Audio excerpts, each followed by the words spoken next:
Hi, friends. On Sunday, as I was leaving St. Charles after Mass, I got to the bottom of the driveway, close to Skillman Road, and I saw a young girl running along the side. And right behind her was a woman running also, and they both looked frantic. So I rolled down my window and said, "Is everything okay?" And the woman said, "Did you see a pony?" And the girl said, "I was walking her and she just started running." And I said, "Oh my goodness, should I turn around and help you look?" So I turned the car around, and as I got to the other side of the driveway, standing right on the grass by the beginning of the parking lot, it's a beautiful horse just standing there. So I got out of the car and I started running towards the girl, and I'm shouting, "It's up here, it's right here, your horse is right here." And she was running towards me, and all of a sudden the horse turned around and saw her, and she started calling the horse's name, and she's shouting the horse's name, and the horse started running toward her. Of course, he ran right past her, but he ran towards the woman behind her who was also calling her. So I saw that the horse was between the two of them. So I got in my car and turned the car around. And as I got heading back towards Skillman Road and ready to turn onto Skillman Road, I see mother and daughter walking together, and they are holding the tether to the horse. And as I approached, the girl turned around with this beaming smile and a big wave. And I thought of the readings for today, and this quote, my sheep hear my voice." I think of today's readings, and I think they give us two things to think about and reflect on. First, do we hear God calling us, and do we run toward that voice? Are we truly listening for the voice of the shepherd? And do we trust in God to lead us to where we should be, to what we need?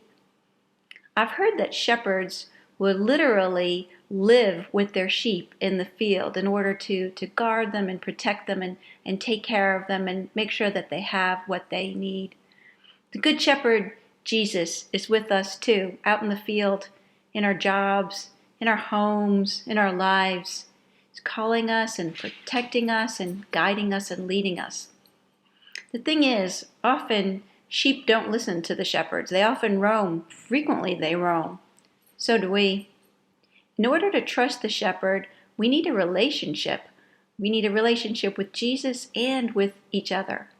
So how do we develop that relationship? How do we pay attention to where God is calling us?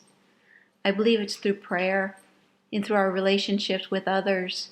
Taking time to reflect on where we see and feel God's presence in our lives each day is a great way to develop our relationship with our loving Father. And then carefully listening and reflecting on how we're being called, listening for the voice of God in our lives. The second thing to consider is how we are being called to be good shepherds. In today's first reading from the Acts of the Apostles, we hear about the followers of Jesus after the stoning of Stephen, how they spread out and they continued to spread the message of Jesus, how they continued to spread the good news. I try to imagine what that must have been like. It must have been scary. They must have been so uncertain about how that message would be received. But in the reading it says that the hand of the Lord was with them. Like them, we're also called to spread the good news, to be the messengers of Jesus' teachings and Jesus' word. How are we living as Christians in the world?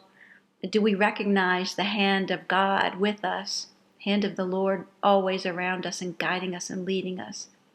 The thing is, we're all at some time will face times of fear and worry, but do we always remember that God will lead us, that God will guide us, that God's hand is always around us, never leaving us alone?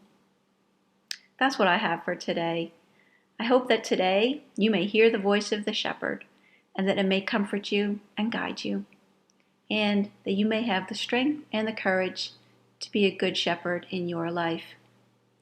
Until I see you again, I wish you peace.